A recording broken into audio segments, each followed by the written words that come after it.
जय जगन्नाथ भाई और भौणी माने आज भिडटी कर्कट राशि व्यक्ति मान बहुत खास होगा जदि आपणकर कर्कट राशि तेबे आज आपण को एमती तीन बड़ सत कथा कहबी जहाँ शास्त्र स्पष्ट लिखा अछि। प्रथम कथा आपण जीवन से गुप्त स्वभाव जहाँ आपण क्या कहती ना। द्वितीय कथा हूँ आपणकर प्रकृत सफलता क्यों बयस मिलिब। तृतीय सबुठ बड़ प्रश्न आपणक लव मैरेज भल ना अरेंज मैरेज, क्यों विवाह कले आपण कोटिपति हेबे आउ केउथिरे आपण को धोखा मिली पारे। एही सब कथा आज मु आपण को पूरा प्रमाण सहित बुझाइबी, तेणु भिडियोटी को जमारू स्किप न करी शेष पर्यंत निश्चय देखंतु। जदि आपण चैनल रे नुआ अछंती चैनल को सब्सक्राइब करंतु एवं जदि आपण शनिदेव प्रकृत भक्त तारे कमेंट बॉक्स रे जय शनिदेव निश्चय लिखंतु। प्रथमे जानिबा कर्कट राशि रो स्वभाव और रहस्य। कर्कट राशि रो स्वामी ग्रह होउचंती चंद्र एवं यह एक जल तत्वर राशि।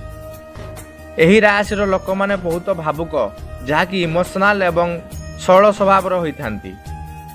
एमाने निज परिवार और मां को बहुत भल पाती। एमानंक मन चंद्रंक भली चंचल थाए, केतेबेले बहुत खुशी तो केतेबेले हठात उदास हो जाती।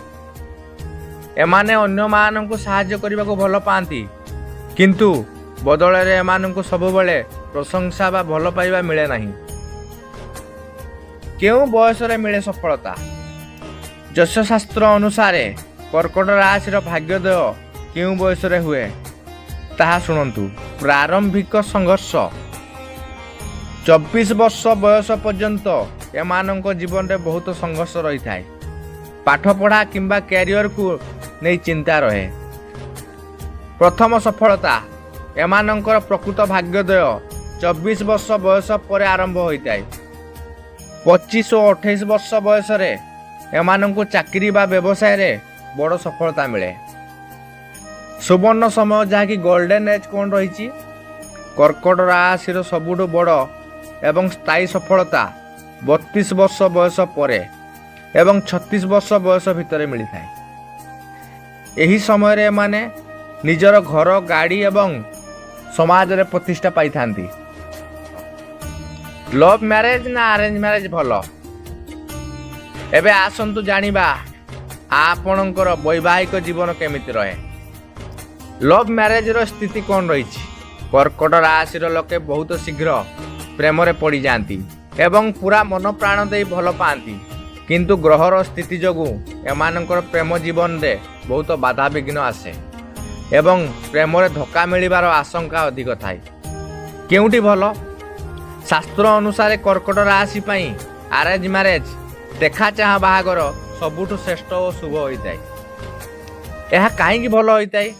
अरेंज मैरेज कले एमानकर वैवाहिक जीवन बहुत शांतिपूर्ण रहे एवं बाहागर परे स्वामी स्त्री भाग्य जोगु एमानकर आर्थिक स्थिति उन्नति होता है।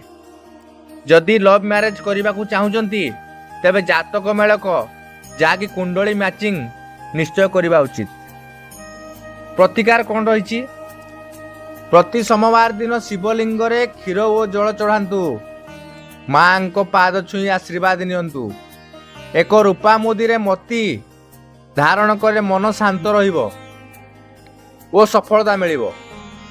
तेबे मोर प्रिय कर्कट राशि भाई और भौणी माने आज आमे जानिले आपणक स्वभाव सफलतार बयस एवं वैवाहिक जीवन संपूर्ण सत्य।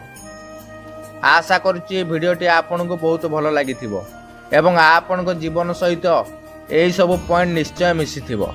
जदि भिडियोटी भल लगी थाए तेबे एबे ही भिडियोटी को एक छोट लाइक करंतु एवं आपन को सांगसाथी और परिवार लोकंक सह शेयर करंतु। आगो को एमिति भिडियो देखिया पई चैनल को सब्सक्राइब करंतु। पुणी देखा आव एक नुआ भिडियो रे।